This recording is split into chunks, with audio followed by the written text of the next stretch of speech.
Então, retomando aqui a questão do sofrimento, quando se fala das quatro nobres verdades. Há quatro nobres verdades: o sofrimento, dukkha, a causa do sofrimento, ou a origem do sofrimento, né, que em sânscrito é samudaya, e que pode ser identificado como a sede, o desejo, trishna, mas também como a ignorância. Principalmente a grande causa raiz é a ignorância acerca da real natureza da realidade. A ignorância acerca do eu, né? Achar que somos apenas um eu separado. E que esse eu separado ele só existe dessa forma aparentemente separada que percebemos. Então, esse erro cognitivo, ele gera o aprisionamento ao samsara porque ele gera o desejo desse eu, em catalogar as coisas como meu, em afastar tudo aquilo que o ameaça e daí por diante. Então, a causa do sofrimento, a cessação do sofrimento, a terceira nobre verdade, Niroda, e Marga, a quarta nobre verdade, que é a senda que leva para a libertação do sofrimento. O que o Asanga vai dizer aqui é que essas verdades, elas são experienciadas, e obviamente já vimos isso em outros textos, pelos seres nos infernos, os animais, os fantasmas famintos e os humanos. Não é uma exclusividade do ser humano, mas de todos esses seres que estão perambulando pelo samsara, todos esses seres que estão aprisionados ao samsara. Essas verdades, elas também são experienciadas entre os deuses em seus diferentes reinos. E pelos três mundos também. E aí é um ponto interessante.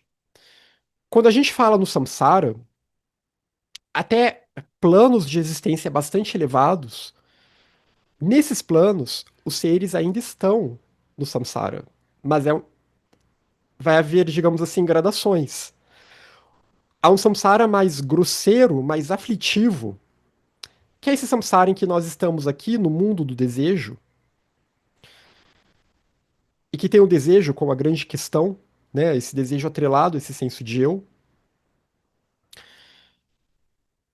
e que sempre acaba em insatisfação e sofrimento, mas também outros mundos, como o mundo da forma e o mundo sem forma. Nele, os seres também que lá habitam, os deuses, devas que lá habitam, eles também estão num tipo de samsara. Um samsara não aflitivo, mas ainda assim há um samsara ali. Porque ainda não há a onisciência de um Buda nesses reinos. Ainda há algum tipo de senso de separatividade sutil, ainda que seja bem sutil, ainda mais se a gente olhar do nosso ponto de vista. Porque a gente vive num plano de existência muito grosseiro. Né? A gente vive numa realidade muito densa. Nós, os fantasmas famintos, os animais, os infernos, tudo isso é muito denso. E algumas classes de devas também estão em planos densos, mas há outros planos que são muito sutis. Porém, nesses planos, eles ainda são permeados por dukkha, pelo sofrimento. E aí sempre vem essa questão de como a gente lida com essa palavra. Porque dukkha a gente se acostumou a traduzir como sofrimento, mas dukkha é um termo muito complexo em sânscrito. Ou em Pali, né? Porque tem a versão Pali e a mesma palavra, dukkha. É um termo muito complexo, porque ele está ligado a um modo de existir em que sempre estamos balançando. Balançando devido à impermanência, que é a outra marca do samsara, que é a anicca. E devido ao fato de tudo isso ser o não Atman, ser anatta, o não ser, porque está em constante mudança. Então, isso aqui é a multiplicidade, é a condição da multiplicidade, é a condição de Maya. Então a palavra dukkha, ela pode ser pensada assim, eu estou balançando aqui com. Mas é isso, é a dificuldade de se manter em equilíbrio. É um jeito de pensar essa palavra. Nós já vimos isso em algum texto, agora não vou lembrar em qual, mas tem um texto que fala sobre isso, né? E, e essa não estabilidade, essa falta de estabilidade, é o que nós também entendemos na nossa experiência como sofrimento.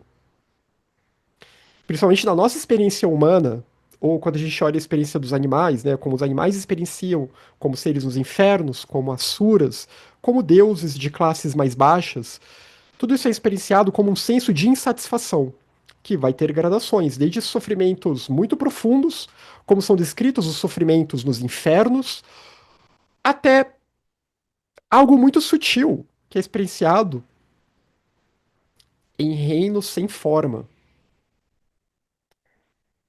Porque mesmo nesses reinos muito elevados, ainda assim não se chegou à onisciência de um Buda. Não se chegou à dhinana última, à gnosis última, acerca da realidade absoluta, da natureza última, parinishpana, em termos aqui da escola Yogacara, da natureza absoluta de todas as coisas. Em todos esses mundos, nesses três mundos, Kamadato, o mundo do desejo, Rupadato, o mundo da forma, e Arupadato, o mundo sem forma, nesses três mundos ainda há um senso de multiplicidade e ainda há transformação, ainda há mudança. E ainda há uma. Ainda não há o Nirvana ali, ainda não se alcançou o Nirvana. O Nirvana está fora desses três mundos. Por isso que se diz que o Buda está além desses três mundos. Porque esses três mundos, eles se caracterizam justamente por uma condição samsárica. Seja esse samsara mais pesado em que nós estamos, do Kamadato, em que somos afligidos por kleshas, né, as perturbações, as aflições, kleshavarana e jineyavarana também, aquelas perturbações mais sutis que impedem a reta visão da unidade, a reta visão do absoluto,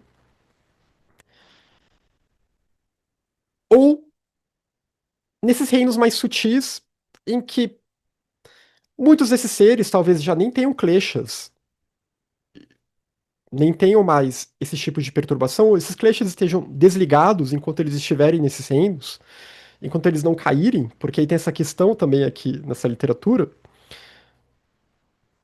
Porém, ainda assim, o fato é que ainda há Jineyavarana, ainda há um véu que obstrui a reta visão da realidade última.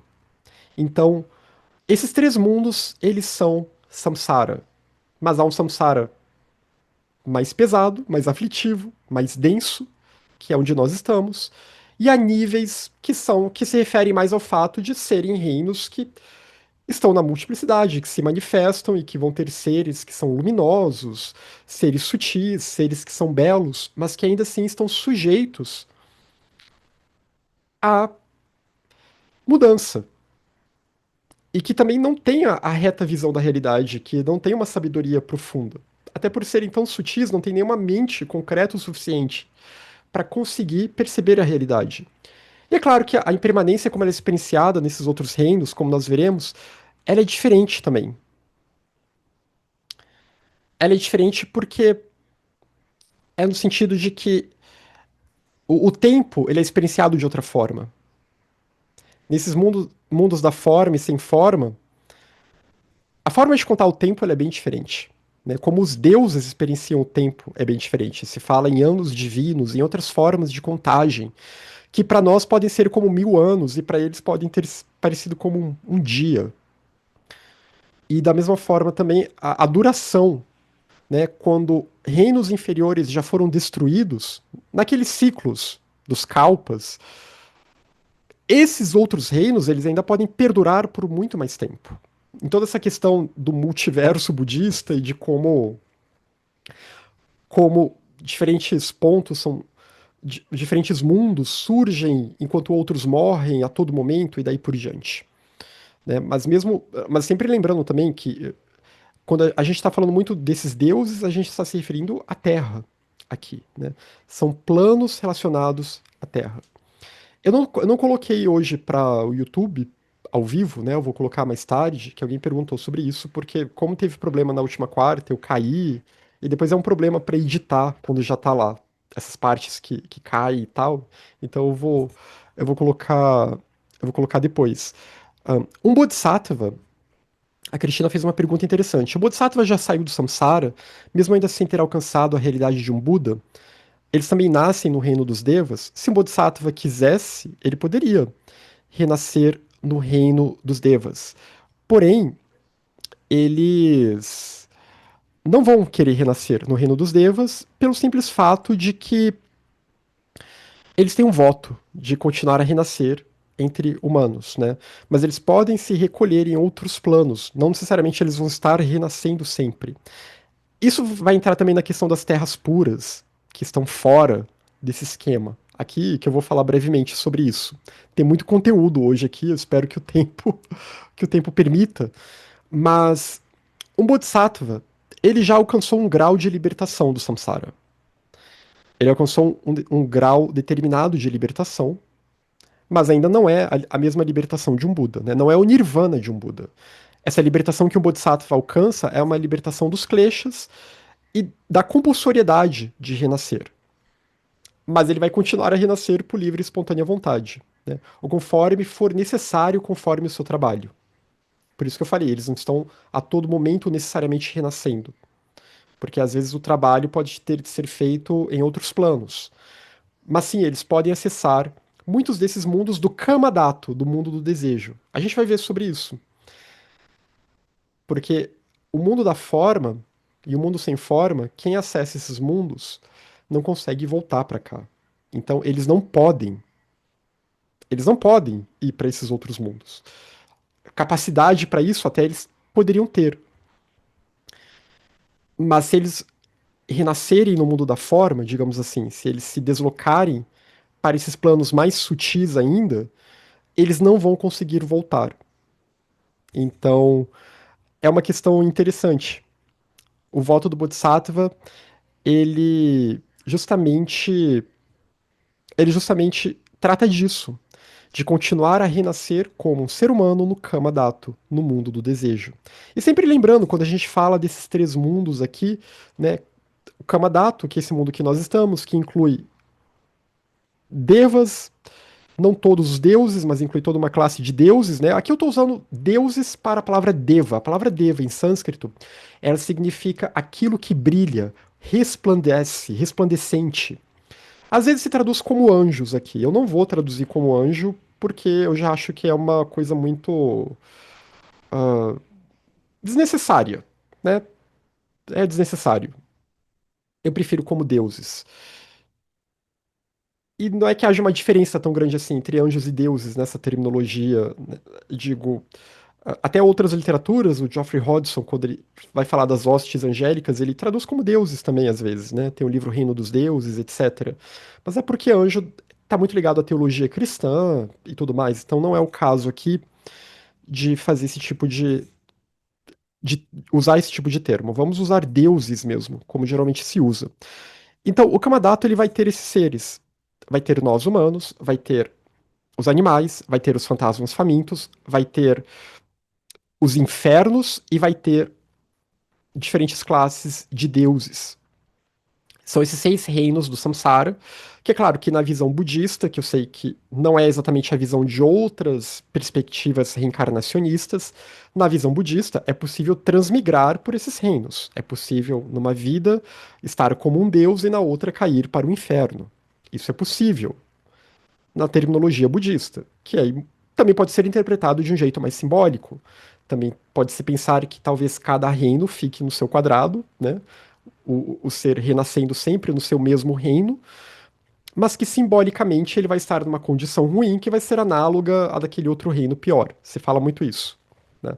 O humano renascendo como Deus seria um humano numa condição muito boa, mas aí ele não aproveita ou faz mau uso daquelas condições, aí depois ele renasce numa condição análoga ao de um ser infernal. Ok. Ou também pode-se acreditar na questão de uma forma mais literal também, né? Como, em geral, se acredita no budismo tibetano, né? Nessa metempsicose em termos literais, realmente, né? Mas o fato é que temos várias vidas, isso é um fato. O fato é que há renascimento ou reencarnação, não importa como chamemos isso, E tudo isso ocorre na dependência do nosso karma, né? É o nosso karma que vai ditar aqui para onde estamos nos encaminhando, nos direcionando, tanto dos seres humanos, mas esses outros seres também, eles têm o seu próprio karma também. Mas então esse é o Kamadato. E ele é chamado de Kamadato porque nesse mundo, Kama, esse princípio do desejo, ele é muito forte. E é um mundo em que há muita ação também, né? É muita ação porque o desejo nos impele. O desejo, a vontade de querer as coisas, ela nos impele. Nos animais, Kama se expressa como instinto, por exemplo. Nos seres humanos, ele pode se expressar de uma forma animalesca, como, né, aquele ser humano que se iguala a um animal, e aí, em termos budistas, essa pessoa ela está criando as condições para renascer como um animal, ou também como o desejo, né, aquele desejo por coisas, esse eu que deseja coisas.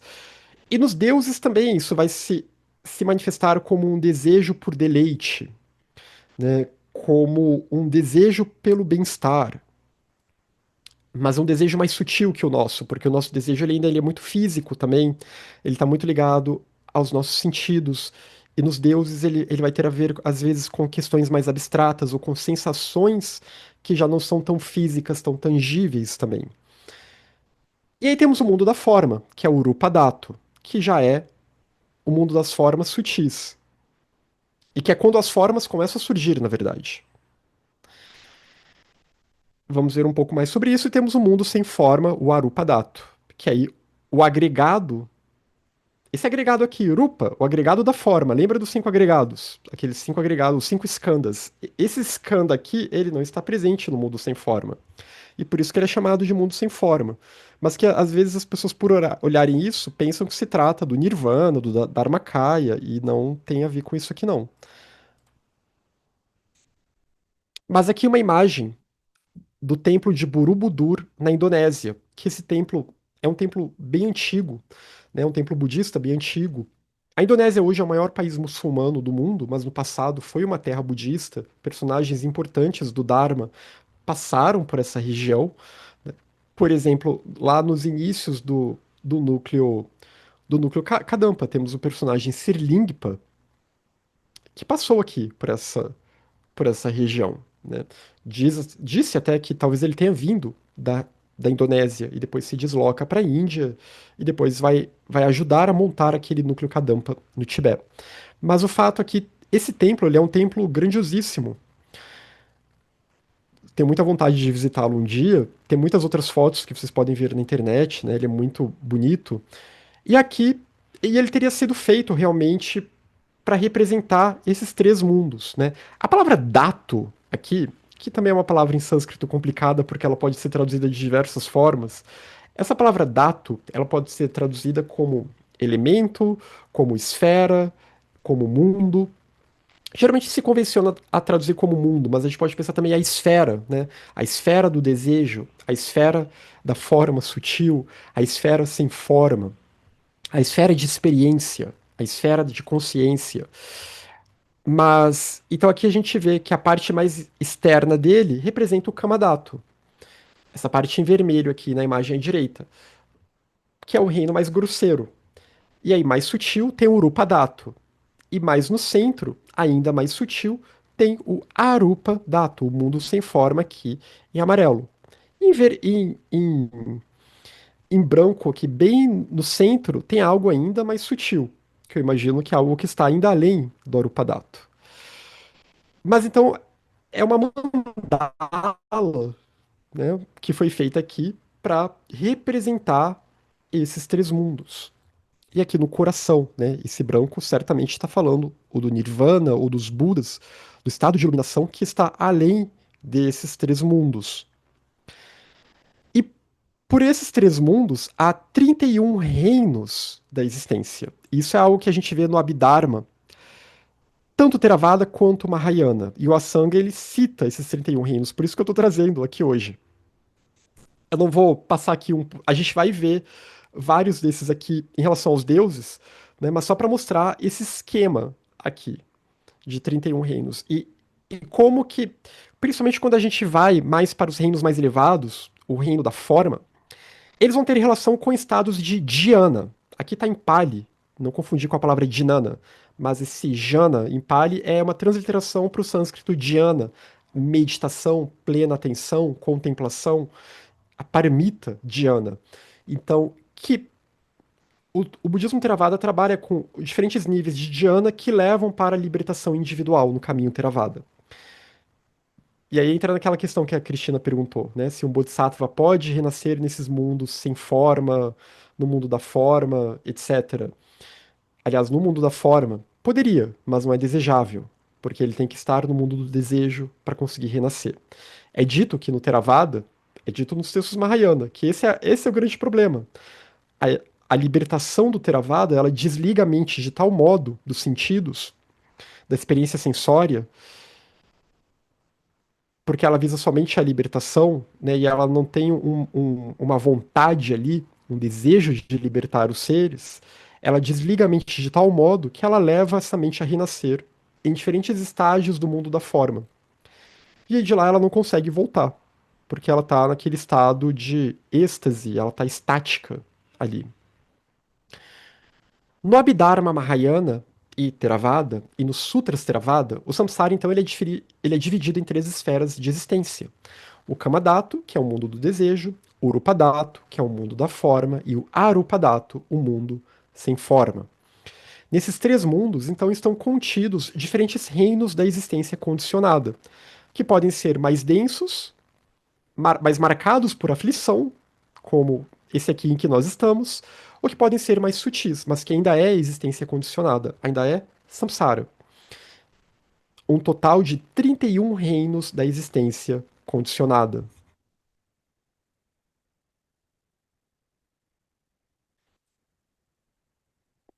E aqui eu trouxe trechos, né, da Enciclopédia Búdica, do Alex Ramstein, que ele achei que ele fez um bom resumo aqui para falar dessas questões da cosmologia, né? E o que é essa cosmologia budista aqui? A cosmologia ela vai se referir à origem, ao processo, à estrutura do universo. E na filosofia budista tradicional, né, a cosmologia do universo ela é marcada pela vastidão infinita, tanto no espaço quanto no tempo. E a cosmologia espacial, ela vai descrever o arranjo do número infinito de mundos do universo. Por isso que às vezes até se fala no multiverso budista. Porque realmente há universos e sistemas de mundo que surgem, morrem enquanto outros estão nascendo. E alguns podem ser habitados, outros não. Então, e vários sutras vão falar sobre isso. Sutras Mahayana vão falar. Eu estou lendo aqui o Sutra do Lótus, ele fala sobre isso. O Avanasaka Sutra fala sobre isso. Só que a gente vai ver que até sutras Theravada falam sobre isso também. Então é muito estranho quando se diz que budismo não tem cosmologia. Então, a cosmologia espacial, ela descreve o arranjo do número infinito de mundos no universo, enquanto a cosmologia temporal, ela descreve como esses mundos surgem e a natureza cíclica da sua criação e destruição, né? Porque todos eles passam por esse processo cíclico, em que surge, dura um tempo, como a vida de uma pessoa. E aí o karma dos seres que habitam esses mundos vai criar as condições para o mundo futuro. As condições desse planeta, elas dependem do karma dos seres que neles habitam. E o caso aqui, né, o ser humano ele tem um grande impacto. Então, se a gente quer pensar como vai ser o futuro desse planeta, vai depender do nosso futuro kármico também. E para onde vamos, né? Agora pensando bem longe, depois que o fogo no final do Kalpa destruir esse planeta, destruir esse sistema solar. As condições para o próximo mundo em que vamos renascer vai depender das condições em que estávamos quando esse mundo foi destruído. Então, tudo é uma questão kármica aqui. Há um karma cósmico, que também é outra ideia que a gente tem que abandonar de que o karma se refere somente aos seres humanos. Mas há um karma cósmico aqui também. Né? Nada escapa à lei. Embora os budistas acreditem que não haja um verdadeiro começo para o universo, porque já que tudo é cíclico, visto que ele existe para sempre de uma forma ou de outra, cada sistema de mundos surge com uma natureza específica, e essa natureza ela vai ter a ver com o karma dos seres. Aqui a gente tem uma imagem, né, que eu trouxe, que eu acho que até talvez o próximo slide. Ah, não. Mas aqui só para apresentar, e aqui já é um esquema bem. Isso tem na Índia, claro, né? E os tantras, eles vão falar bastante sobre isso, né? Mas o Tibete, né? Os tibetanos gostam bastante dessas imagens também. Então, e aqui provavelmente foi uma imagem feita no Tibete, de uma tanca, algo nesse sentido. Mas aqui nós vemos esses 31, né? Eu acho que talvez deva dar 31, às vezes pode ter alguma variação aqui. Mas então, nós vemos um esquema aqui desses mundos em que nós temos esse disco aqui representando a Terra. E o Monte Meru no centro, aquele Monte Meru ou Sumero, como sempre se fala, ele aqui no centro. E ele levando para a elevação para outros reinos, mas que estão todos conectados ao nosso karma aqui na Terra. Todos esses planos aqui, eles não tratam de outros planetas. Todos esses planos da existência, esses 31 planos da existência condicionada, eles tratam da nossa vida aqui na Terra, só que em diferentes planos, né? Pensando que esse planeta, ele está nesse plano mais denso, mas que também há outros planos vinculados ao planeta Terra, ao karma desse planeta e aos seres que nele habitam. E até embaixo temos os infernos também, que aí tem os infernos frios, lá em branco são os 8 infernos frios, os infernos quentes. Aí tem esse disco aqui, nós vemos o ser humano aqui pequenininho. Também um pouco abaixo tem o reino dos fantasmas famintos, que ainda assim não é o inferno. Os seres humanos ficam aqui, os asuras ficam um pouquinho mais abaixo. E aí temos o Monte Meru que se eleva. Aqui é até interessante, porque já vai passar por alguns reinos de deuses, né, que estão mais próximos de nós, que vão ter uma relação com o Sol, com a Lua, com as mansões lunares, que é uma questão da astrologia indiana, da astrologia Kala Chakra também, né, as 28 mansões lunares do horóscopo sideral, né, as 28 constelações por onde a Lua passa, que são muito importantes para a astrologia indiana. É daí que vem o Vesak, né, a importância da lua cheia de maio, que também não tem nada a ver com o signo de Escorpião, mas como às vezes se acha aqui no Ocidente, né, não tem nada a ver com aquele horóscopo ocidental dos 12 signos. Mas então, e como isso vai se elevando para além, inclusive, dessa esfera, e vai chegando a reinos ainda, a céus ainda mais sutis, digamos assim, a reinos mais paradisíacos, do nosso ponto de vista, né, em que o sofrimento ele vai diminuindo e vai diminuindo, até que chega no limite. Temos Tushita, aqui bem em cima, e esse é um nome importante, vamos ver sobre Tushita, a Terra da Alegria, onde habitam os futuros Budas. E ainda está no Kamadato, ainda está no mundo do desejo, porque, como eu falei, no Mahayana, o Bodhisattva não pode ir embora do mundo do desejo. Ele tem que continuar. Ele tem que exercer a sua vontade para ajudar os seres. Ele não pode se desligar. E ainda temos dois níveis, né? E vocês vão ver quem é que governa o último nível do Kamadato. Vocês verão. E aí depois temos o reino da forma, com seus vários níveis aqui. E aí mais acima temos o reino sem forma, que até tá aqui em inglês, né? O reino sem local. Porque é exatamente, ele não tem exatamente uma localidade. Porque são reinos que não têm forma. E sem forma, não tem como ter uma localização espacial. Eles já são muito mais subjetivos nesse ponto. É interessante, temos um Lotus bem aqui em cima.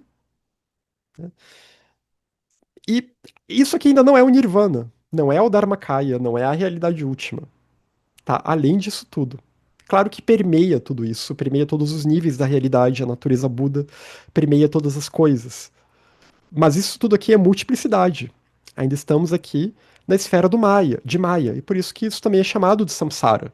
Mesmo sendo um samsara do mundo da forma em diante, ou até antes, na verdade, né?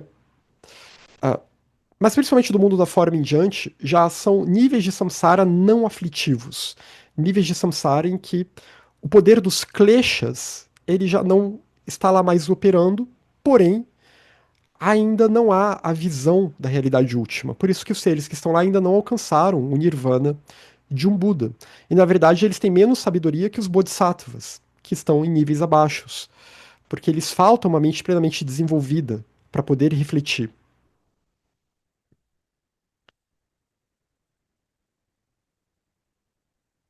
E aí eu trouxe esse trecho que tá na enciclopédia búdica, porque eu achei interessante, que é do Sutta Agana. Eu vi que algumas pessoas levantaram a mão, eu já vou dar a palavra, e vi que tem comentário no chat também. Nesse sutra, aqui tá Sutta porque é um sutra Theravada, Sutta Agana. Se diz que os seres é um sutra Theravada, gente, não é Mahayana isso aqui. Os seres eles existiam inicialmente como raios de luz autoluminosos no reino do radiante.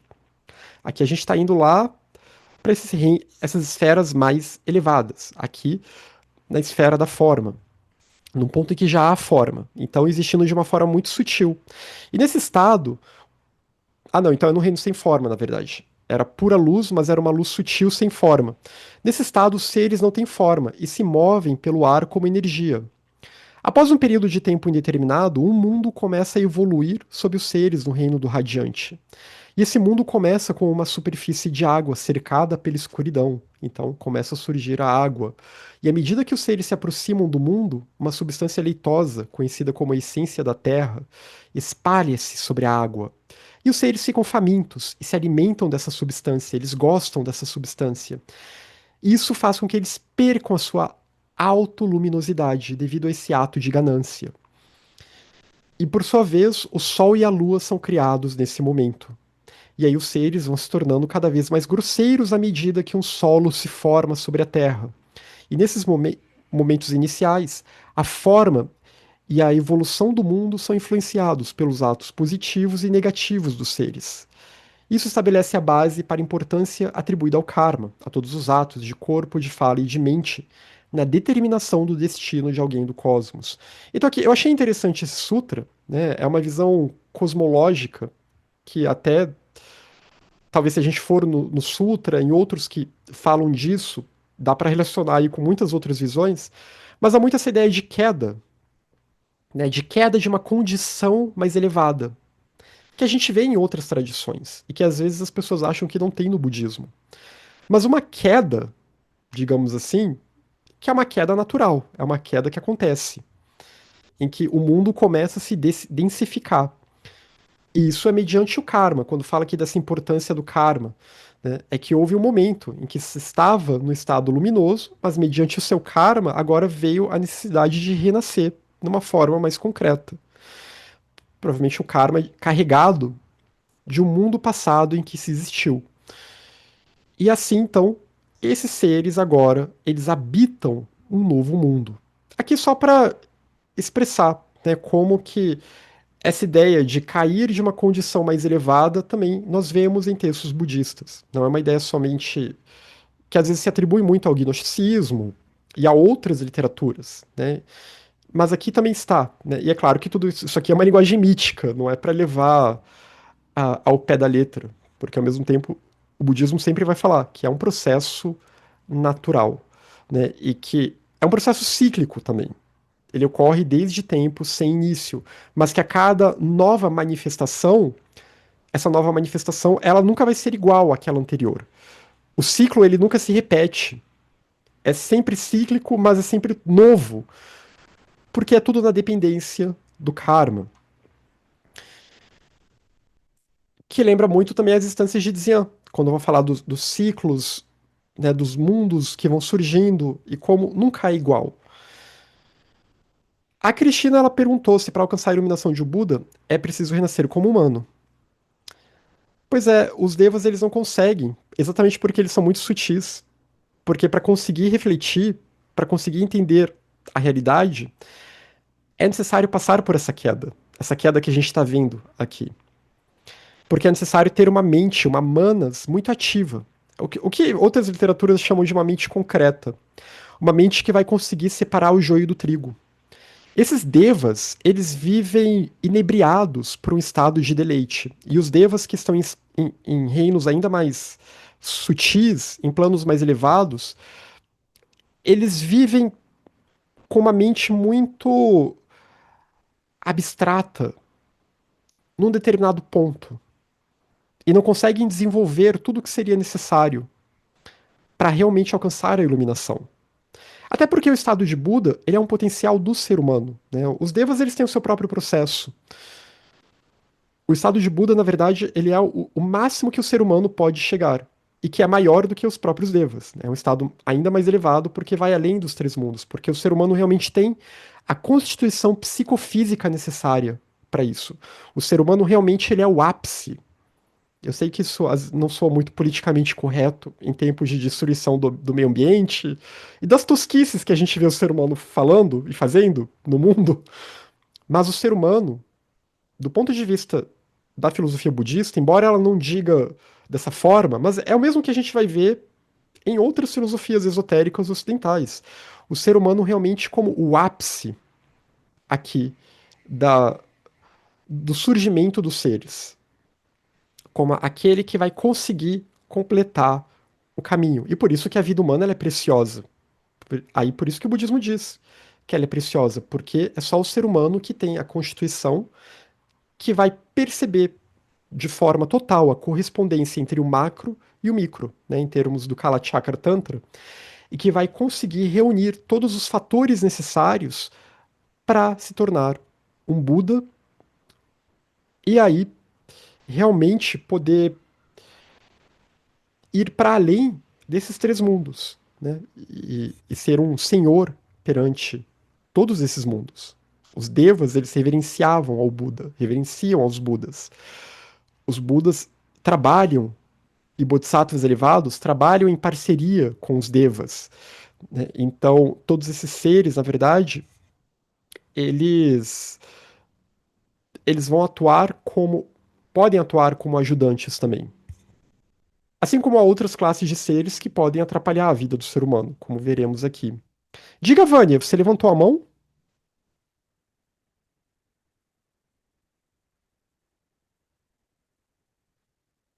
Eu não sei se ela ainda está aqui. Então, tô sim. É Ah, que eu tava diga. tentando. Então, eu queria só uma explicação, porque como é a primeira vez que eu vejo Aham. sobre essa aula, essa aqui na parte inferior, que está aqui oito, você falou que tem o mundo do quente, do frio, acho que é isso, né? Assim, os oito infernos quentes e frios Oito aqui na infernos. imagem. É. Isso. Aí como são 31 reinos, aí eu Uhum. estava calculando aqui, porque se embaixo são oito. Sim, Aí eu tava 6 inferior, no meio, intermediário, e 17 superior daria 31. É isso? Porque aí isso. o inferno quente e o frio significa que está no mesmo nível, só que Isso, aí alguém exatamente. vai para o quente e alguém vai para o frio. É. Não Isso, sei por quê. porque, exatamente, porque em cada um desses 31 nós teríamos sub-reinos, digamos assim. Em cada um Entendi. desses 31 reinos, né? Então, eu nem vou falar hoje das descrições dos infernos frios e quentes, mas tem um vídeo mais antigo, quando a gente viu o cara tá um amigo do Nagarjuna. Eu acharam no comentário do Hindawa, do Lama Hindawa, que ele dava descrições, ou talvez o próprio Nagarjuna, que ele descrevia cada um desses níveis, desses infernos, né? Mas sendo que o inferno mais inferior de Infernal. todos é a Viti, que é o inferno de fogo, né? É o inferno quente, que aí lá é onde tudo realmente queima ali sempre. Né? Então, tudo é reduzido a pó no inferno de Avicii. Então ele seria o nível mais pesado desses infernos, né? Mas aqui eles estão meio que um do lado do outro, mas pelo até que eu me lembre, os infernos quentes eles já são níveis, todos eles mais inferiores do que os infernos frios, não que os frios sejam bons também. E a gente vê aquelas descrições que são bem dantescas, né? Bem medievais sobre esses infernos. Mas esses planos aqui, até voltando para a imagem, bom que a Vânia fez essa pergunta. Então, esses planos da existência condicionada, como eu falei, eles se referem à vida na Terra. O planeta Terra, ele é representado como uma esfera ou como um disco, em cujo centro está o Monte Meru, rodeado por oceanos que separam quatro continentes. Então tem os oceanos que separam esses quatro continentes. E ao sul do Monte Meru está o quarto continente, Jambudvipa, que é um termo que desaparece em textos budistas, que pode se referir à Índia, mas também pode se referir à Terra, ao planeta, onde os humanos habitam. Então, Jambudvita, que é chamado o continente da árvore jambu em seu norte, que é uma árvore mítica. É uma árvore que fica ao norte do continente, que eu acho curioso, porque é uma árvore mítica e é uma árvore que talvez a gente possa pensar, uma árvore que seria representando a vida nesse continente. E aonde se encontra o reino humano.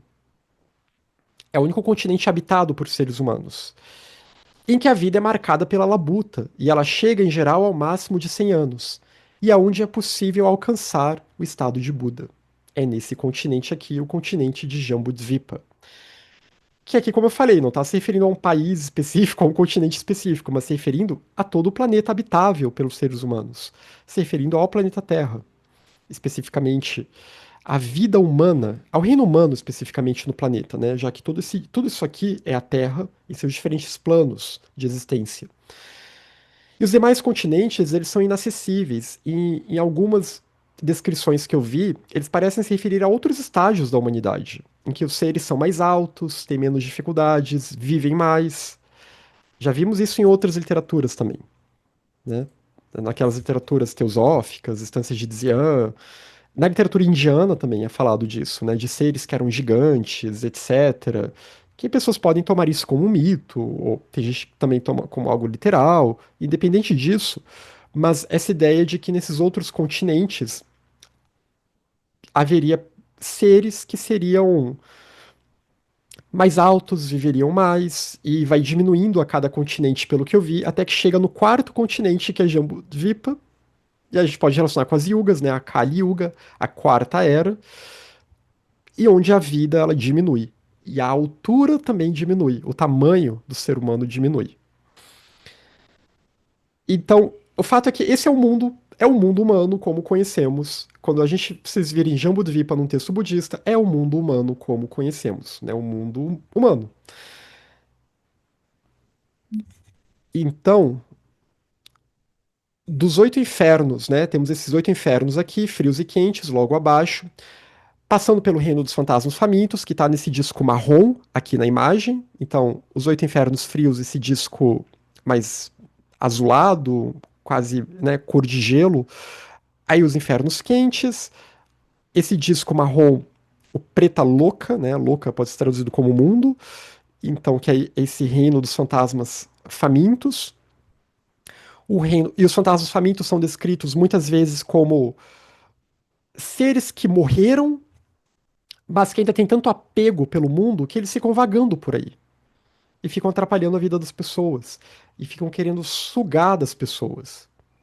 Também dá para relacionar com outras literaturas. É uma quando se fala nesse renascimento como um fantasma faminto, né? Alguns textos vão descrever os fantasmas famintos nesse sentido mesmo. Alguém que morreu, mas a pessoa tinha um desejo tão grosseiro ainda pelas coisas daquela vida que passou, que é como se aquilo que restou continuasse como um zumbi, buscando se alimentar, mas aquilo lhe faz mal. Ela ainda não conseguiu se desapegar totalmente para seguir em frente no processo intermediário, né, até o próximo renascimento. É uma das descrições. Temos outras descrições e também tem variações aí entre fantasmas famintos, mas se fala que são seres que estão sempre com fome, com sede, e o alimento lhes faz muito mal, mas eles não conseguem se recuperar, superar esse tipo de vício. E aí temos o reino dos animais, que também está aqui, né? Ele não está marcado aqui, mas ele também já está aqui, já nesse disquinho aqui. O reino humano, tem até um ser humano aqui sentado, meditando. E tudo é isso. E aí os sete céus.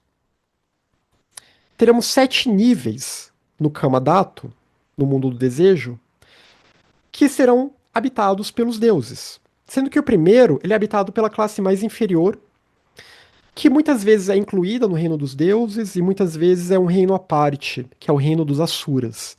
E esses são os mais próximos de nós, né? E há um outro reino celestial, que aí são deuses mesmo, que aí estaria também mais próximo. Vamos vê-lo. Então, há o reino humano e aí há esses 7 céus.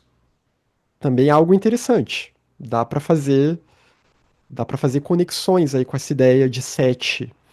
sete céus aqui. Eu também não comentei, né? Mas também se fala em sete montanhas que percorrem esse continente aqui, ou melhor, que percorrem esse disco aqui, que é o nosso, o nosso mundo. Mas então, esses sete céus, que vai incluir os Asuras, o reino dos Asuras, e ou semideuses, e os demais reinos de deuses. E tudo isso é o reino do desejo, ainda. É o mundo do desejo, é o Kamadato. O mundo ou a esfera do desejo pela qual se perambula na roda do samsara, nessa imagem aqui da roda. Essa imagem aqui, ela se refere a esses reinos aqui. É claro que ela simplifica, ela não vai mostrar todos os níveis dos reinos dos deuses aqui. Já tem vídeos no canal, já fiz, e claro que no futuro voltaremos a estudar mais a imagem da roda, mas aí lembra que tem a imagem dos deuses aqui bem acima, aí tem os semideuses, os asuras, lá invejosos em guerra, aí tem os humanos, animais, infernos, fantasmas famintos, e daí por diante. E a perambulação dos seres, dos sattvas, dos seres, pelo Kamadato, né, os seres que renascem continuamente no Kamadato, sofrendo mediante os 12 nidanas, os 12 elos da originação dependente. Porque no Kamadato, como eu falei, o desejo ele é muito forte. Então, no Kamadato, o desejo ele vai ter um papel fundamental, claro que derivado da ignorância, que é o primeiro elo aqui dos 12 nidanas, ele vai ter um papel fundamental nessa sede por continuar experienciando o samsara, esse samsara aflitivo no Kamadato, né? E essa identificação com os nossos kleshas, de acharmos que todo esse emaranhado de kleshas, de perturbações, é o que nós somos, né? E identificamos isso como sendo o nosso eu, e achamos que esse eu tem existência inerente, e daí por diante. Então, o mundo ou esfera do desejo, pela qual se perambula na roda do samsara, em que os seres são afligidos pelo poder do desejo, a sede de experiências sensórias, né? Que essa palavra Trishna ou Tanya, Trishna em sânscrito, Tanya em Pali, e que é um produto de avidya, a ignorância. A ignorância que atribui, o erro cognitivo que atribui um senso de eu separado. Mas a vidya, na verdade, ela vai permear todos esses três mundos aqui. Só que do mundo da forma em diante ela é mais sutil, né? É uma maia muito mais sutil, enquanto aqui ela é mais densa. E transmigram continuamente por esses reinos conforme o karma, por esses seis reinos aqui do Kamadato, né? Agora eu tô falando aqui da vida no reino do desejo. Porém, segundo a literatura Abhidharma, mesmo o mundo da forma e o mundo sem forma ainda correspondem a estados samsáricos mais sutis. Também são afligidos pela impermanência, ainda que durem muito mais tempo que uma vida humana. Também são afligidos, e embora estejam relacionados a estados de meditação elevados, né, a dhyanas elevados, ainda estão abaixo do nirvana de um Buda. O mundo sem forma ele não corresponde ao Dharmakaya. É sempre importante especificar isso aqui, que é a veste da realidade última, né, o Dharmakaya, que é a realidade última, é o absoluto. Mesmo se tratando de uma realidade sutil em que as mentes não têm forma, ainda assim não é a realidade última, não é o absoluto. Ainda é manifestação. Ainda é multiplicidade, apesar de as formas não estarem devidamente diferenciadas ainda.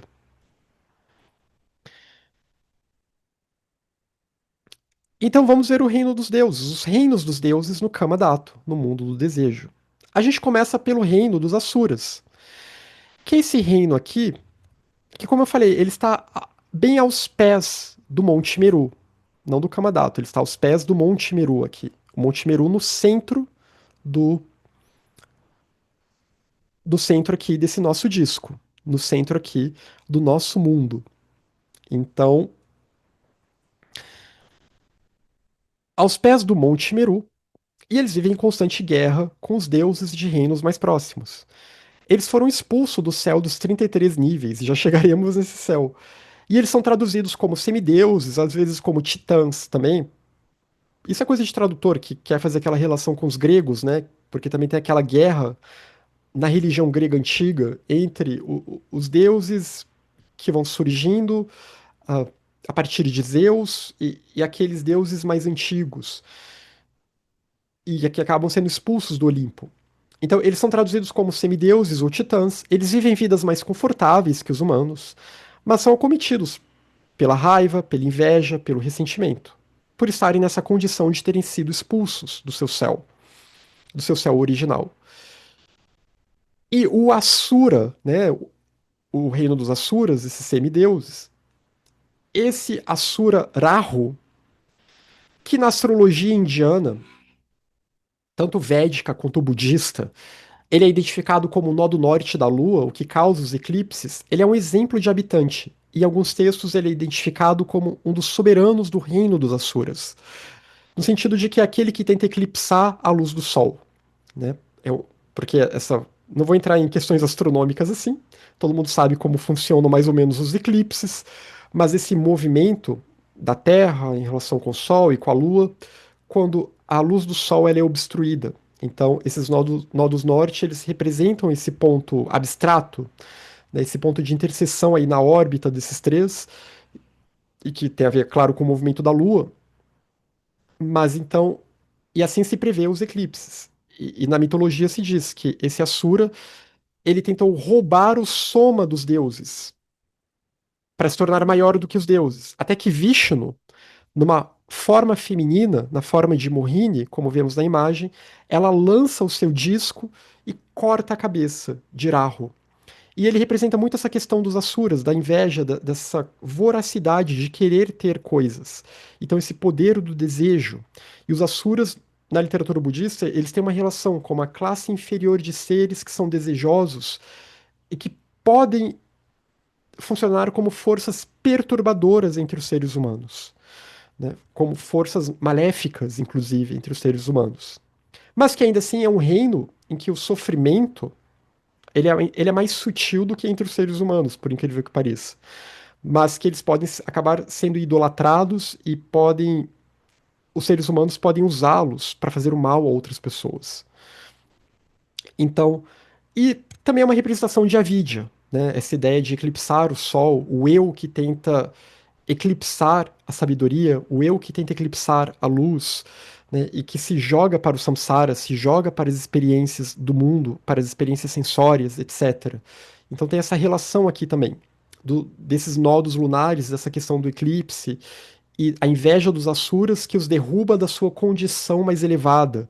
Então a gente pode pensar nisso também, né, como que, pensando em termos de ser humano, como que nós poderíamos ser Budas, mas devido aos nossos desejos mesquinhos, estamos ainda caindo no samsara cada vez mais. E acima do plano dos Asuras, nós temos então o reino dos deuses mais próximos do reino humano, que é o céu dos quatro deuses celestiais, que são quatro guardiões dos quatro quadrantes, dos quatro pontos cardinais. Então, eles são senhores de devas menores, de deuses menores ligados à natureza, né, os chamados elementais. Então, os elementais eles vão ter uma relação com esses quatro deuses aqui. Aqui temos, por exemplo, à esquerda, Virupaksha, que é o protetor do quadrante oeste. Ele é o senhor dos Nagas, né, os Nagas que no budismo representam as serpentes ou os dragões da sabedoria. Nagarjuna, que também se refere a toda uma linhagem de sábios, né, humanos, mas também tem essa ligação com esses seres míticos, associados à água, seres que vêm da água, que são meio que homens-peixes, né? Então eles são meio humanos, meio serpentes, meio humanos, meio dragões, e tem essa vinculação à sabedoria. E também podem ser identificados como elementais da água também. Temos Vaishravana, que é o protetor do quadrante norte, é o senhor da chuva, dos yakshas, que são espíritos da natureza em geral.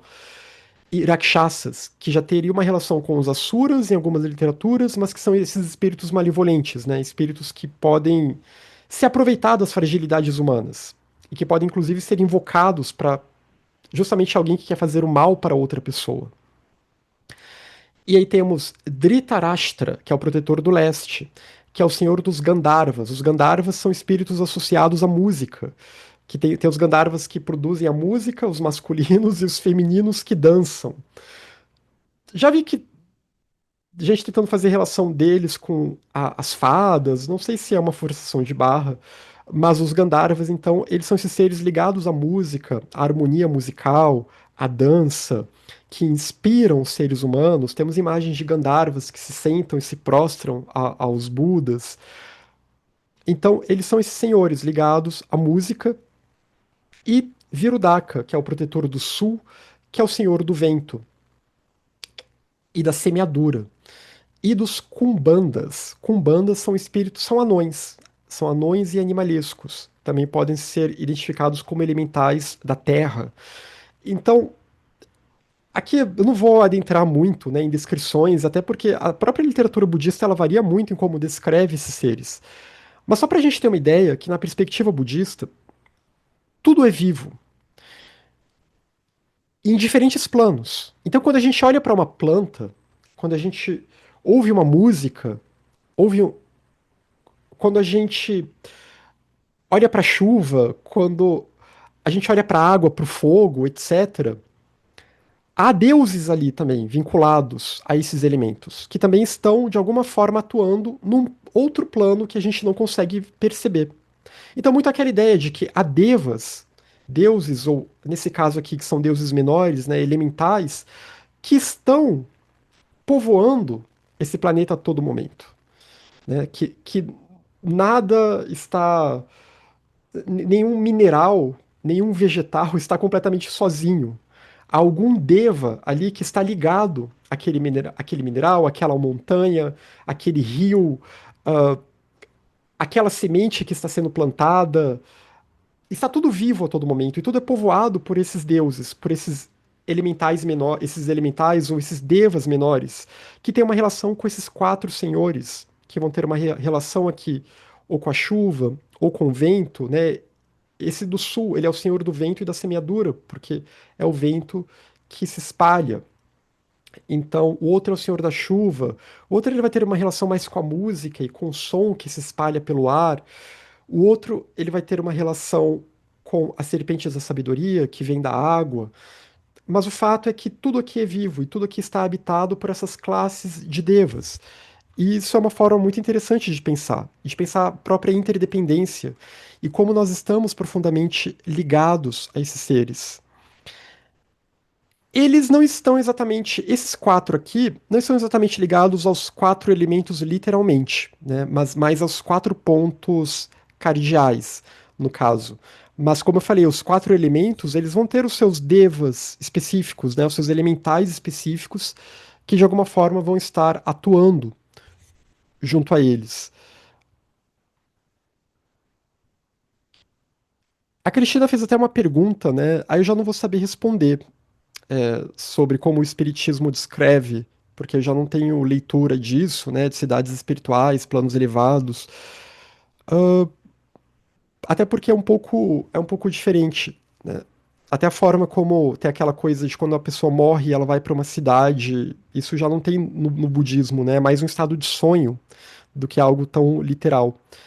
Mas esses reinos, sim, eles são planos que estão.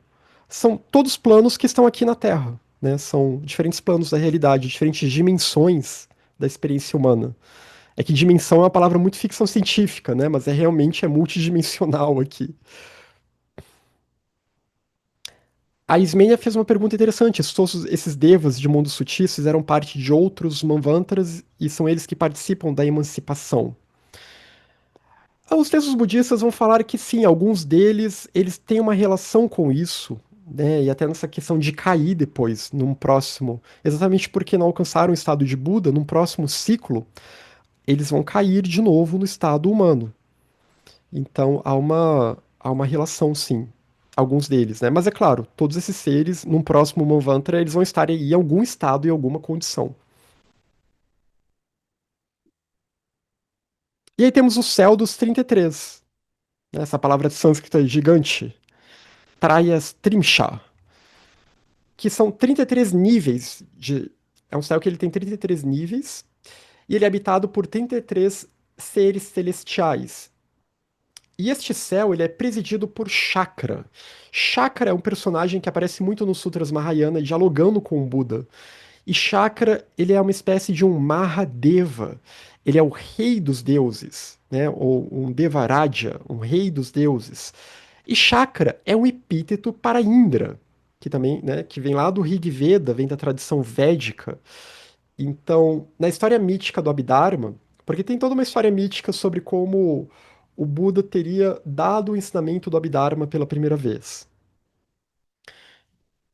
Embora o Abhidharma não seja considerado um texto que teria vindo diretamente da boca do Buda, mas como ele teria apresentado esses ensinamentos que depois vão se tornar o Abhidharma, que foi neste céu dos 33 níveis que ele reencontrou a sua mãe, Mayadevi, para ensinar-lhe o Abhidharma. Ela teria renascido em Tushita, porque a mãe do Buda ela morre logo depois que ele morre. Tá? Eu acho que, se não me engano, 7 dias depois, ou não sei se imediatamente depois, teria que revisitar o Lalita Vistara Sutra, mas ela morre, e aí é dito que ela renasceu no céu de Tushita, que é o céu dos futuros Budas. E ela teria descido a esse 33º céu para encontrar o Buda, para encontrar Siddhartha Gautama, e lá ele teria dado esse ensinamento que depois fica conhecido como Abhidharma, essa forma de organizar o ensinamento. É claro que é uma história mítica aqui, né? E muito aquela história de que você vê os seres como as suas mães. Você quer beneficiar os seres como as suas mães. Então, por isso, esse ensinamento, ele é um ensinamento dado por compaixão. Aquela questão bem Lojong, né? Bem da compaixão de ver todos os seres como as nossas mães e retribuir, então, o cuidado que elas tiveram conosco, dando-lhes esse ensinamento. É uma história mítica, até porque eu imagino que se a mãe do Buda morreu logo depois que ele nasceu, ela não ia perder tempo. Ela certamente renasceu na primeira possibilidade, imediatamente depois, para poder ouvir o ensinamento num corpo humano, para poder ter acesso ao ensinamento. Mas essa história mítica ela vai falar desse céu, né, que é o céu de Chakra, que é um personagem, é um epíteto para Indra e que ele aparece bastante nos Sutras Mahayana. E esse céu, então, ele fica no topo do Monte Meru, né? Vamos botar aqui para a imagem do Monte Meru. Aqui no topo, bem no topo está esse céu. E então ele é marcado, mas esse céu ele tem guerra nele. Ele é marcado pelo conflito. Nesse céu ele é marcado pela guerra dos deuses com os asuras, porque os asuras foram expulsos desse céu. São aqueles que, pela inveja e pela ganância, por poder, acabaram sendo expulsos desse céu e aí, por isso, vivem querendo retornar. E aí há uma constante guerra. E ainda haveria interações dos devas desse nível com o reino humano. E nos sutras a gente vê, né, como todos esses devas relacionados a Indra, a Chakra, eles constantemente até ajudam o Buda, né? Ah, o Buda tem que fugir do palácio, o Siddhartha, quando ainda nem era o Buda, tinha que fugir do palácio sem ninguém ver, naquela história mítica do Buda. Quando o pai dele não quer que ele fuja do palácio, não quer que ele busque uma vida cética, né? Quer que ele seja um rei. E aí, esses devas, eles colocam todo mundo pra dormir, e aí vai lá o Siddhartha e foge. Então, seriam classes de devas que interagiriam com os seres humanos, interagiriam de uma forma positiva com os seres humanos. E esse céu, então, ele é marcado por essa guerra com os semideuses, entre os deuses e os asuras, há interações desse céu com o reino humano. Ele é presidido por esse personagem. E aí temos o quarto céu, que já está um pouquinho mais distante de nós, que é o céu de Yama, mas que aqui não se refere a, a Yama, o senhor da morte. Não é aquele Yama que a gente vê na imagem da roda do Samsara. Yama aqui é uma outra palavra, tanto que ela tem esse círculozinho, esse traço em frente ao A, em cima do A, que é uma outra letra sânscrita, né? Não é o A, o que a gente transliteraria pelo A. Apesar de ficar parecido em português. Mas esse céu de Yama Suyama, como eu falei, não é Yama, não é a morte, mas é Yama no sentido de tempo. O tempo do deleite. E que é diferente jeitos de escrever em sânscrito. Ele é um céu mais distante do reino humano, em que há experiências agradáveis vinculadas aos 5 sentidos. E é acessível a bodhisattvas a partir do quarto nível. Então, bodhisattvas a partir do quarto nível, como é especificado no Avatamsaka Sutra, né, do quarto bhumi, o quarto solo, eles já conseguem, por meio da meditação, acessar esse céu. e acessar os devas que estão nesse céu.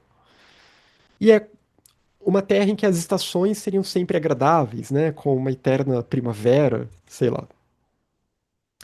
E aí temos esse outro céu, que esse vale a pena a gente dar uma olhada, que é o céu de Tushita, que ele também já está mais distante, mas é nesse céu que se fala que Maitreya, o futuro Buda, está. Tushita significa o céu da alegria ou do contentamento. Ele ainda está no mundo do desejo, ainda é o Kamadato. E do Sutras Mahayana é a terra em que bodhisattvas do 10º nível, do 10º Bhumi, acessam, isto é, futuros Budas residem e presidem essa terra, com o séquito de devas que estão ali. E que de alguma forma cooperam.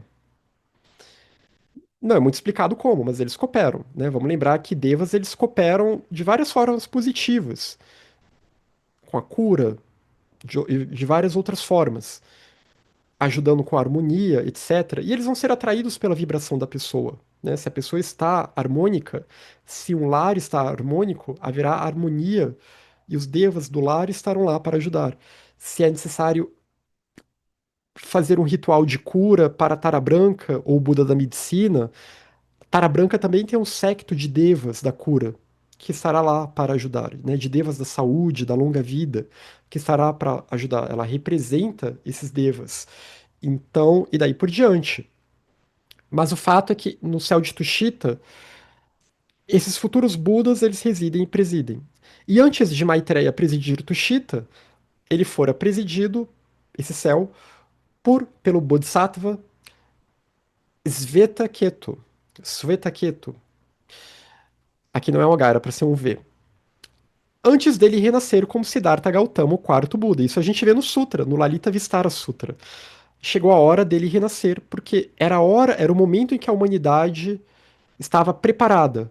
É a hora que o karma permitiu que era o momento de girar a roda do Dharma. Então, o Bodhisattva Svetaketu, ele desce de Tushita e renasce como o bebê Siddhartha, que vai se tornar o futuro Buda, né? Se torna o quarto Buda, Siddhartha Gautama. E atualmente, então, esse céu ele é presidido por aquele que estava mais próximo de alcançar o estado de Buda, pelo discípulo mais avançado, obviamente. Ele é presidido, então, pelo Bodhisattva Nata, o Agita, ou Arya Maitreya, o futuro Buda. E o voto do Bodhisattva o impele a permanecer no Kamadato, para não abandonar os seres que nele estão presos. Se o Maitreya quisesse, e vários outros Bodhisattvas quisessem renascer no mundo da forma, no mundo sem forma, talvez pudessem, talvez poderiam. Mas não é o que a Senda Mahayana preconiza. Por isso que Tushita funciona como uma base no Kamadato. Já é um plano mais elevado do Kamadato, em que os Bodhisattvas estão lá. E estão lá os Bodhisattvas mais elevados, né, presidido por Maitreya, como essa terra da luz, em que estão lá para zelar pelo Dharma e para auxiliar os outros seres, né, os guardiões do Dharma, os detentores do Dharma, até chegar o momento, a hora propícia, para que o futuro Buda venha ao planeta, que ainda não é agora. Pelas profecias, ainda vai demorar bastante. Não veremos isso nessa vida e nem na próxima. O céu de Tushita, então, aqui é um trecho do Sutra da Vida Imensurável, que é um Sutra Mahayana. O Amitayus Sutra. Amitayus é um nome alternativo para Amitabha, e Amitabha preside a terra pura de Sukhavati. Então, cada um desses bodhisattvas, seguindo as virtudes do Mahasattva Samantabhadra representando o protótipo dos bodhisattvas, é dotado das práticas e votos incomensuráveis da senda do Bodhisattva e permanece firme em todas as ações meritórias. Ele viaja livremente por todas as 10 direções e emprega meios hábeis de emancipação. Ele entra no tesouro do Dharma dos Budas e alcança a outra margem. Através dos inumeráveis mundos, ele alcança a iluminação. Primeiro habitando o céu de Tushita, ele proclama o verdadeiro Dharma, e após deixar o palácio celestial, ele desce ao ventre de sua mãe para se tornar o futuro Buda, para encarnar no corpo humano e se tornar o novo Buda e girar a roda do Dharma, porque chegou a hora de ter esse novo giro. Isso é profetizado e esse é o cíclico. O Dharma ele é cíclico também. Mas por hora, como eu falei, isso está longe de acontecer. E em Tushita, então, e é claro, depois que houver um próximo Buda, o seu discípulo mais próximo ficará em Tushita, né, zelando pelo Dharma. E é necessário que tenha alguém nesse posto.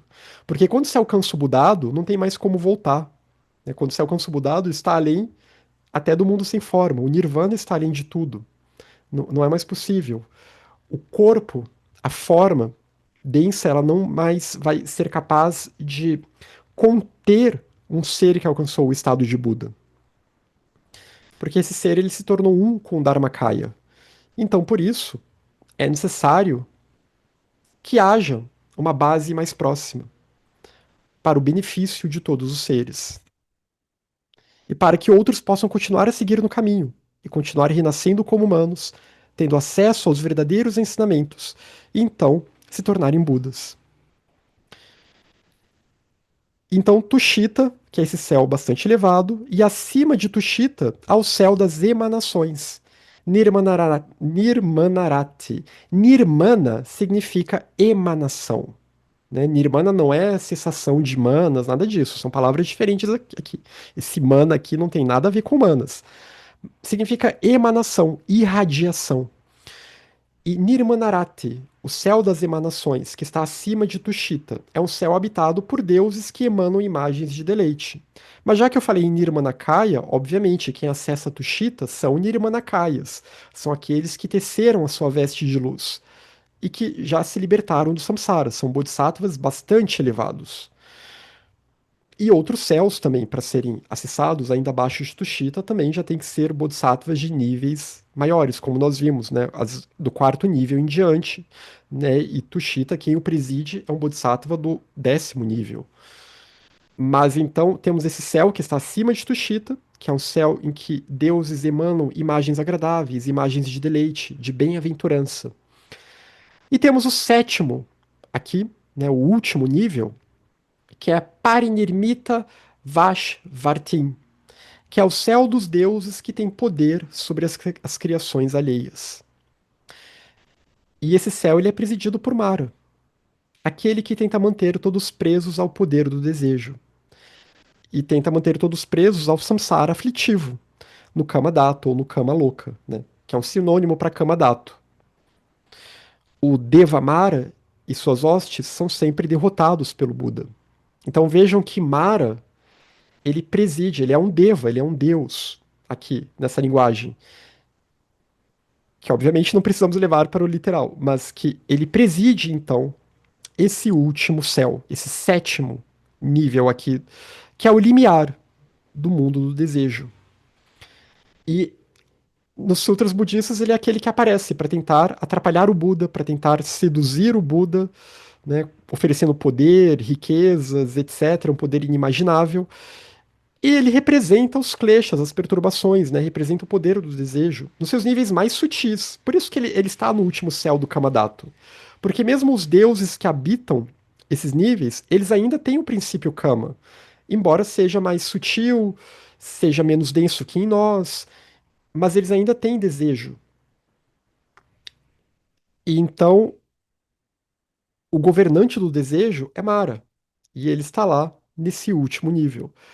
Mas ele e as suas hostes são vencidas, são derrotadas pelo Buda, pelos Budas. E assim sempre é.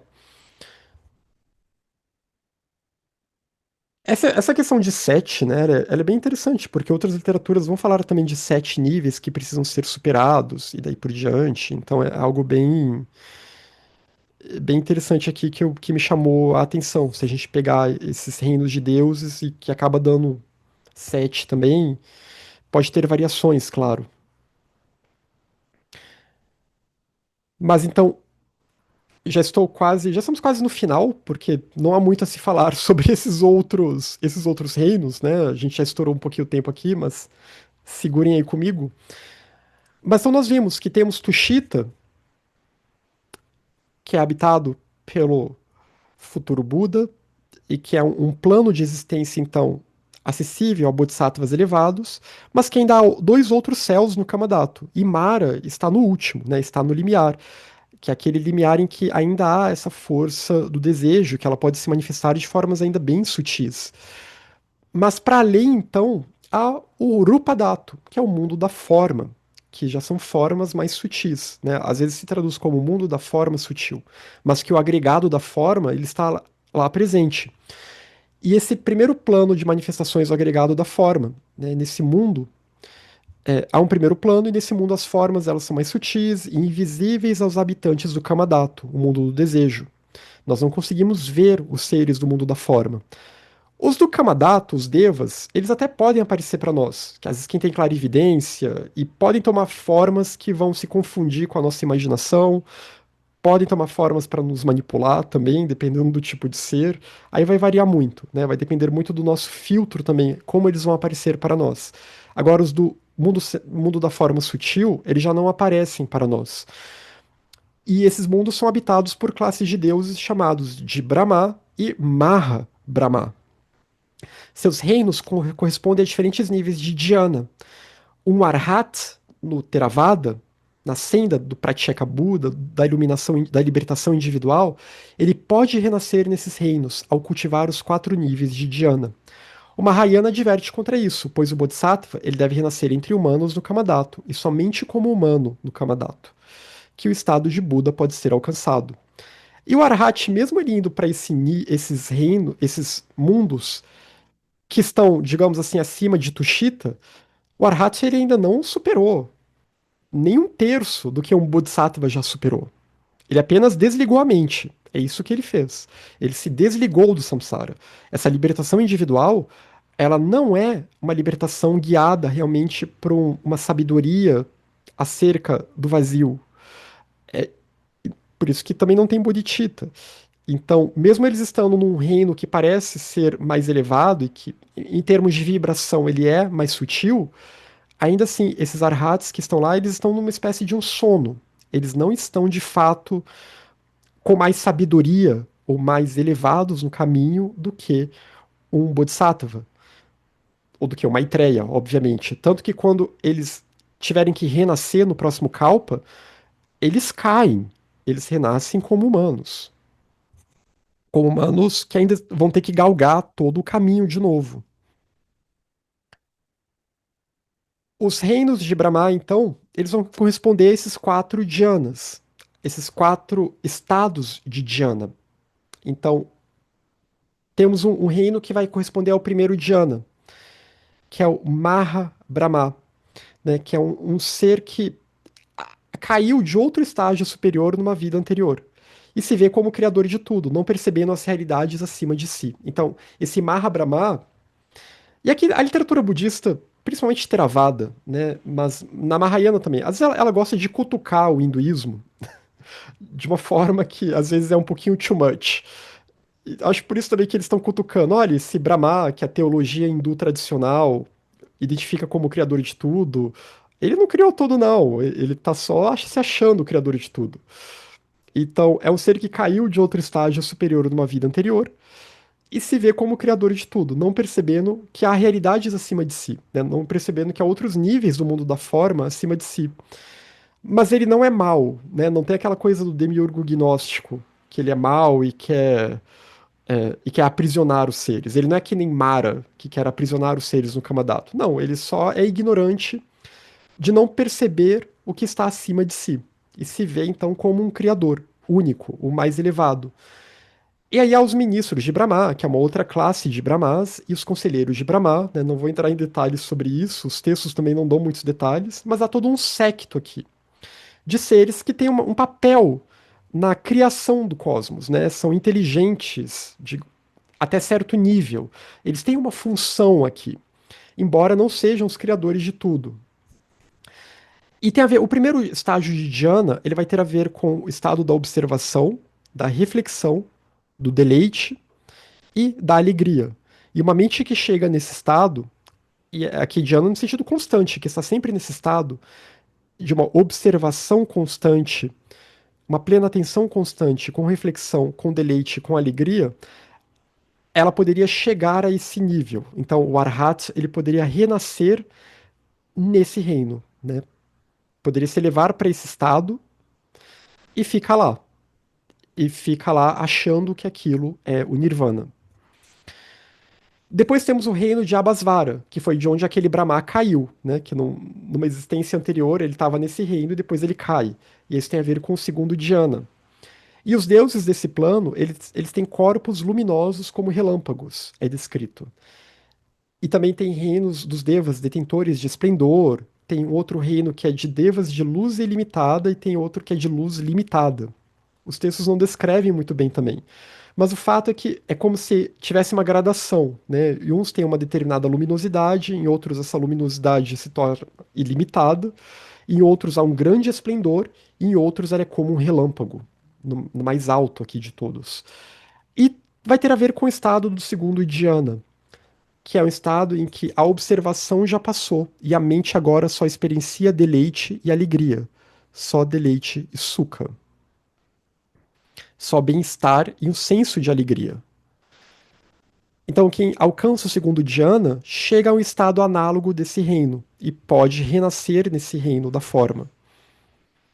E aí temos o terceiro dhyana, que aí se refere a um outro céu aqui do mundo sem forma, que é Subha Kritishna, que é o reino dos devas detentores. Ele tem gradação, né, do mais baixo para o mais alto. Tem os devas da beleza limitada, os devas da beleza ilimitada e os devas da beleza total. E se refere ao terceiro dhyana, que é Sukha, em que já não tem mais o senso de deleite, de bem-estar, o prazer, agora só tem alegria. Só restou um senso de alegria naquela mente. Ela já se desligou de todas as outras coisas e só há uma alegria constante, né? Sukha, que é o contrário de dukkha. Só que a questão é que o nirvana real, ele também está além da alegria. Porque a alegria ela é dual, né? Se tem alegria, é porque existe a não alegria. Então aqui ainda tem o eu experienciando algo. Então, há essa experiência da alegria, que é o que é experienciado por esses seres, que são de pura beleza. E há o último reino da forma aqui, não é o último ainda, mas esse reino que corresponde ao quarto dhyana, que é o reino de Brihatafala, que se refere ao quarto dhyana, em que já não há mais aquele senso de alegria e agora só há equanimidade, o peksha, né? A mente, então, ela agora está num senso de equanimidade em que ela já não está mais também apegada àquela alegria de antes. É só um senso de indiferença, digamos assim, uma indiferença iluminada, né? Esse senso de equanimidade em que ela não se vê como diferente ou mais alegre do que outros, etc. A equanimidade ela é uma virtude importante, né? Mas aqui é só o que restou nessa mente. Ela se desligou nesse senso de equanimidade, em que ela está nesse estado de uma certa. Nesse contexto aqui, né? Ela está indiferente às questões do samsara. Então, ela realmente conseguiu abafar os kleshas. Não necessariamente ela eliminou os kleshas, mas ela abafou os kleshas. E aí ela fica nesse reino. E é o reino dos devas que alcançaram um grande fruto, ou dos devas filhos do mérito, punya, né? Devas que geraram muito mérito e aí renascem nesse reino. Ou devas sem nuvem, que também não é muito claro o que isso significa, mas talvez de uma mente que está sem nuvem, desanuviada. Desanuviada por sensações, porque ela está nessa equanimidade. É como se ela estivesse bem concentrada, né? Como se ela tivesse entrado num estado realmente de contemplação mística, só que sem a motivação mahayana que a faria realmente se direcionar e agir no mundo. Ela apenas está, né, nesse êxtase, que é uma equanimidade aqui. E essa é a quarta dhyana, e corresponde a esse mundo da forma. E além disso, ainda haveria as moradas puras, que estão além dessas quatro dhyanas. Sudavassa, que são essas moradas puras que têm seus diferentes níveis também. Aí tem um nível que é os devas que não caem, depois tem o nível dos devas imperturbados, os devas belos, os devas da visão clara, e o último nível aqui, que é Akanishta, que são os devas iguais em nível, na tradução, mas é a morada de Mahashivara, o extremo mais elevado do universo. Então aqui é o extremo mais elevado do universo das formas, né, em que ainda há formas. E aí ele é presidido por Maha Ishvara, provavelmente representando também aqui uma inteligência dessas inteligências construtoras, né, que tem um papel aí nessa questão da manifestação das formas, que cooperam entre si nessa interdependência profunda. E são reinos acessíveis aos que estão prestes a alcançar o estado de Arhat.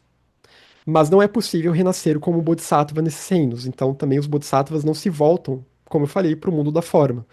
Porque se um Arhat ele alcança por meio da contemplação, ele vai se desligando do mundo de tal modo e se desligando a sua mente de tal modo que ele chega a um nível de meditação, de contemplação, que é correspondente a esses estados desses deuses, ele não volta mais. Não consegue voltar. Ele vai ter que voltar no próximo Kalpa, né? No próximo momento cósmico, no próximo ciclo, aí ele vai ser obrigado a voltar. Ele cai, na verdade.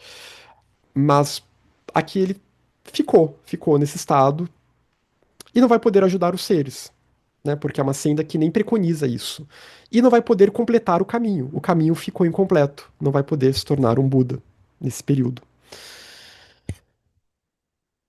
E aí a gente vai para o reino sem forma, para terminar aqui. O mundo sem forma, que aí tem os reinos dos deuses no Arupadato, em que não há uma localidade. São reinos que se referem somente a estados meditativos, em que não há forma. O skanda da forma, ele não está presente aqui. E nesse reino não é mais possível ouvir o Dharma. Não é o Nirvana, pois ainda há obstáculos à gnosis pura. Né? Não há uma percepção do absoluto e da unidade. Ele só é um reino mais sutil, mais abstrato, mas que não é possível ouvir o Dharma, obviamente, porque não há nenhuma forma para ouvir o Dharma, não há palavras nesse reino. E também correspondem a níveis de contemplação ou dhyana sem forma, que também podem levar a renascer como os devas desse reino, porque ele tem deuses ali, sutilíssimos. Só que os bodhisattvas não devem renascer nesses reinos do mundo da forma, pois renascer neles também implica em abandonar Bodhicitta e impossibilita de alcançar o estado de Buda. E aí tem os seus níveis, né, no Arupa Loka, que aí começa desse primeiro, a esfera do espaço infinito, que é o primeiro dhyana sem forma, que é a contemplação do espaço que permeia tudo. Aí temos o segundo nível, a esfera da consciência infinita, a segunda dhyana sem forma, a contemplação da consciência. E vejam que ainda tem um senso de consciência dual aqui, ainda há uma dualidade, um senso de dualidade aqui, sujeito-objeto. Não é dhinana, né? Ainda é vidinana. Não é gnosis ainda.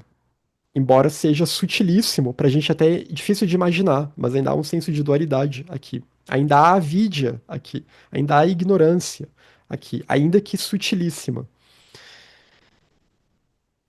Depois temos a chamada esfera do nada, como é traduzido, que se refere ao terceiro dhyana sem forma, que é a contemplação de que não há nada.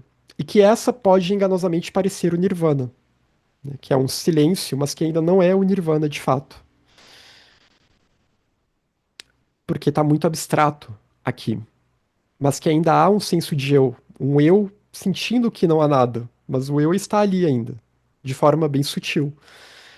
E a esfera sem percepção nem não percepção, que é o último do mundo sem forma, que é o quarto dhyana sem forma, que é um estado também que se pode alcançar de meditação, em que não se percebe o mundo externo totalmente, mas também não há uma total não percepção, porque justamente ainda há um senso de dualidade ali sutil, ainda há um senso de eu, né? Então, ele é um ponto ainda mais além dessa esfera do nada.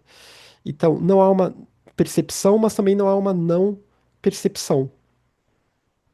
Então, esse quarto dhyana sem forma também pode ser confundido pelo Nirvana, mas ainda não é o Nirvana último de um Buda, né? Não é o Dharmakaya, não é o absoluto. E esses mundos, então, são habitados também. Só que o que se diz é que os deuses desse mundo, aí realmente seriam praticantes que chegaram a esse estado por meio dessas dhyanas. Seriam arhats que ficaram nesses estados.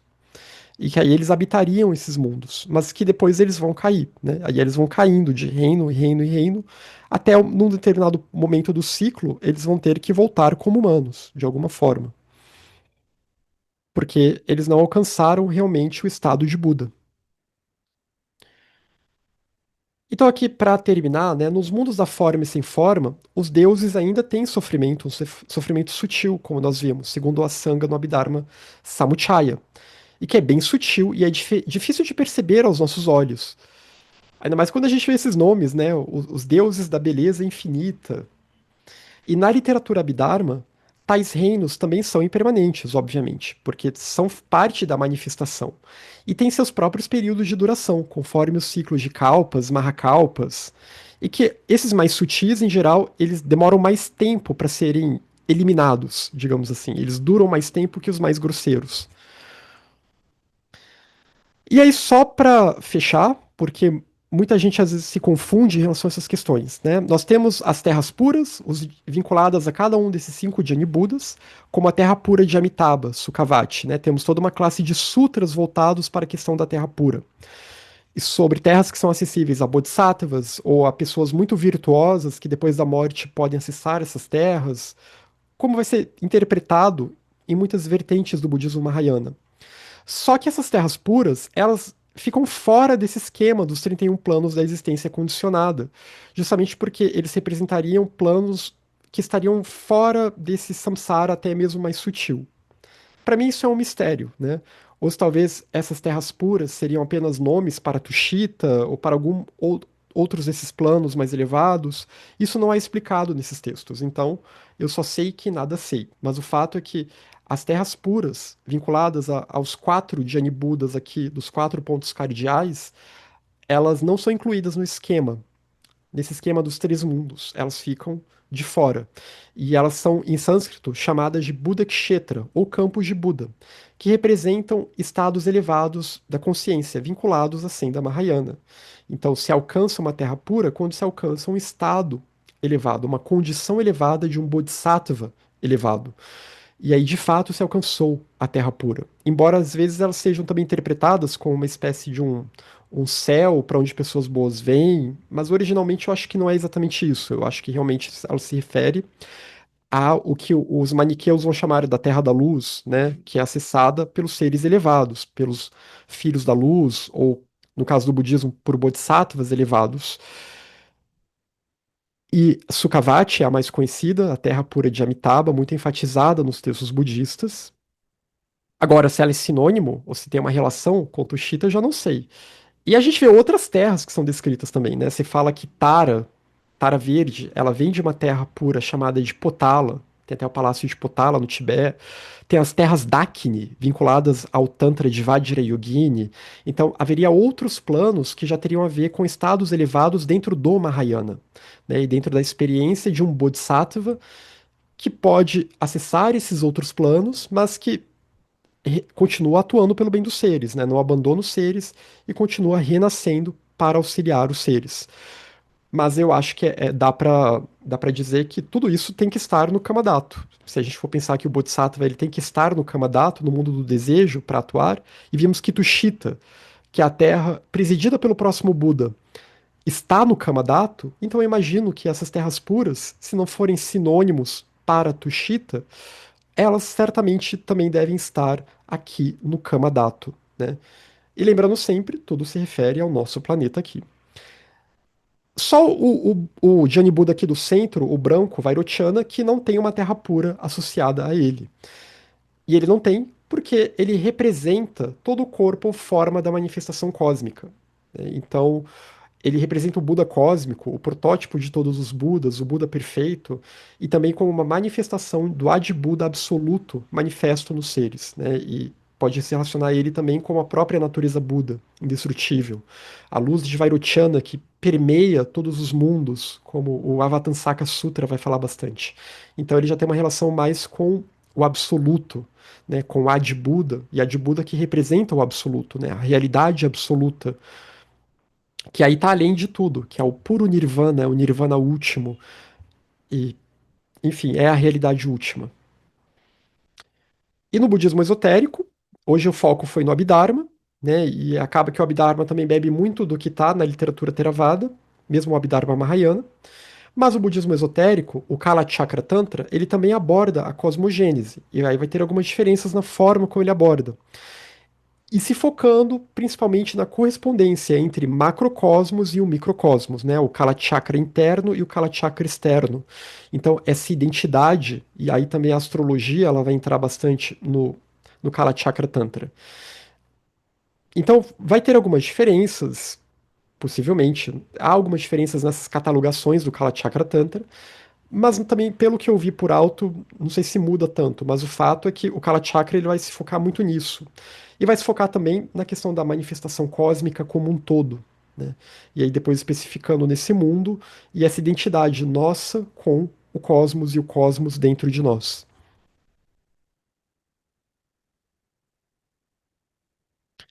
E, e é isso então, né? Foi um bombardeio aqui hoje, né? Mas era um tema que eu achei interessante e que eu achava melhor trabalhar numa única reunião. A gente estourou aqui o tempo, peço desculpas por isso, mas justamente para poder ter uma ideia, né, de como que essa questão cosmológica ela é trabalhada no budismo. E a gente viu, essa questão dos 31 planos é comum ao Theravada e ao Mahayana da Índia. E por isso que está no Abhidharma Samutaya, por isso que é citada, para a gente ter uma ideia e ver que há cosmologia aqui, há diferentes planos da existência, que todo esse mundo aqui ele é habitado em diferentes planos da existência, né? E que há outros seres que cooperam conosco, que podem atrapalhar também, mas que toda a tônica do Mahayana é não também ficar buscando querer renascer como um deus ou querer ir para esses mundos mais sutis, mas é continuar atuando em prol dos seres, né? Desenvolver o bodhicitta, desenvolver a compaixão e continuar atuando na senda Mahayana, porque é essa que realmente leva para a completude do caminho, né? Vimos que todos esses três mundos eles são samsara, né? Embora sejam o da forma e o sem forma, é um samsara mais sutil. E o samsara aqui, no mundo do desejo, ele é o samsara aflitivo. Ele é um samsara permeado justamente pelo poder do desejo atrelado à ignorância. Enquanto nos outros ainda há uma ignorância mais sutil, ainda há um senso de eu mais sutil também. E o Nirvana está além de tudo isso. E a natureza Buda permeia todas as coisas. E também, obviamente, está além de tudo isso, né? A de Buda, o absoluto, está além de tudo isso.